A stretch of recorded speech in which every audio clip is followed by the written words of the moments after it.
All right, well, we're back downtown Yes. here at the No Kings rally. Yeah. We have a great crowd. A lot of folks that come together said that they are not going to allow a dictator. We're at the No Kings rally, and it's something that you as a community have an opportunity to come out. It's not too late. We have a lot of speakers that are on that have been on the agenda. I happen to be joined right now by Pastor Wayne Moore of the Olivet Baptist Church on 4141 North High School Road, and our city county councilor, Mr. Jesse Brown. He's joined us as well. And Pastor Moore, you were part of the festivities by opening up in prayer. Kind of share, what you've seen just being a participant and the reaction from the people that are out here today. I really think after the first No Kings March, somewhere around 6,000 right here at this particular facility, this space that we're on right now, I think in excess of today we're looking at between 25 and 30,000 people. So people are really feeling political violence as it relates to the mistreatment of the constituency of Indiana. And I think we're going to see some things take place. This is not a moment, it is a movement. And I think this movement is growing. People are all around us. This ground is full of people. People are walking to get to this space from the Walker Building to just to get to this place. They're parking on IUPUI's properties just to get to this space. And so it's phenomenal. I want people to realize that the state of Indiana is not asleep. It might not be as loud as other states, but it's a state that is lying in dormant to make its right move. And I believe this is something that we're seeing right now. And not only that, to have this councilman next to me who is really community minded, and I think he understands this movement today better than a lot of us who are here. Well, and I mean, especially coming from a local city county council, it seems like there's so much, when we look at No Kings, there's so much that's being taken out of your hands. Whether it's coming from the state level or the federal level, so many decisions are either maybe overtake your authority as a local councilor.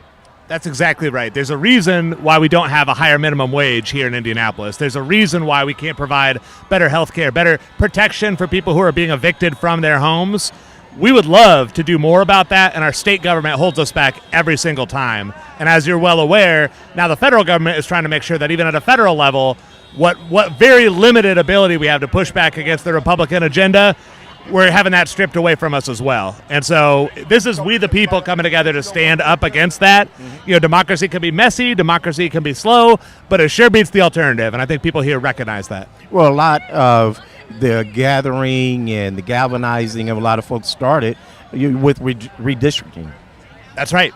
And how kind of explain how that would affect your role as well, trying to maintain what you would like to just for your own constituents, in your own district. Sure, absolutely. So City County Council already gets preempted a lot by the State House, but we at least have local State House leaders who, fight for us and with us more often than not. As it turns out, we don't see, can we count how many black or brown legislators there are on the Republican side of the fence? You won't need very many fingers to do that in the entire state of Indiana. We see the same thing at the federal level. We have one, black Muslim representative, Andre Carson, in District 7. And if you look on any Twitter or any of the right-wing media right now, everybody is just, foaming at the mouth, ready for the chance to get rid of any representation for people of color at the federal level. And so when we stop having partners at the state and federal level and start having solely opponents, that makes us in a very dangerous spot, because the city government, the state house could just with a stroke of a pen remove our ability to elect our own representatives. They've gotten rid of at-large representatives before on the city county council. They could do it again. So we all have to stand up united and fight back against that. And we also have to remember, they've already taken the ability for us to to vote in our own judges. Right. That's the pattern. They're trying to create that pattern. But I think from a municipality standpoint, citizenry, I think people are aware of that. And I think now that they're aware of it, if something that is attempted to do that to another branch, I believe that the communities will stand up. I mean, just look at what's out here today. I think what is so frightening is the number of people over 65 who are out here today. That is frightening.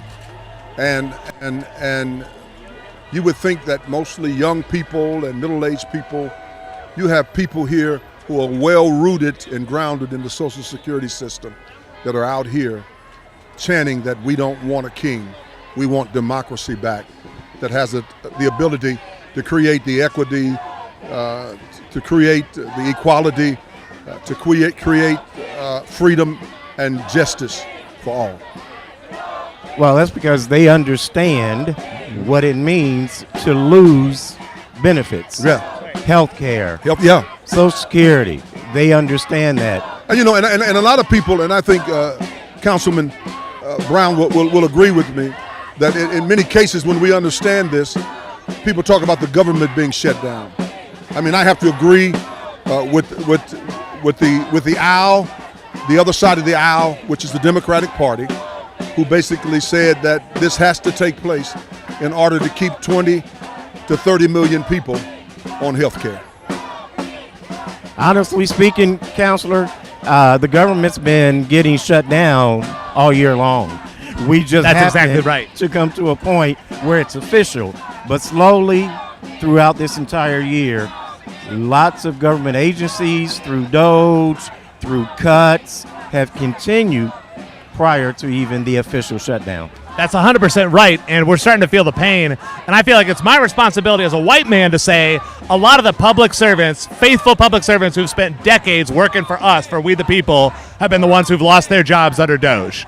And so, you know, we already knew that we have racial inequality at our city, in our state, and in our country, and that has gotten worse because people who dedicated, they weren't making, you know, millions of dollars, but they were making at least a living and getting decent benefits at the federal government. They've already lost their jobs. So we have to stand up and fight back against that. The shutdown, it sucks. Nobody likes this, but we have to fight now or else we're going to fight with a weaker position even later after we've already lost more. Well, as you can hear, there's definitely energy and excitement out here. It's not too late for you to come out and join us. Stand in solidarity, stand unified, that we cannot have a king. No Kings Rally, downtown Indianapolis. Thanks for joining us. Thank you so much. Thank you.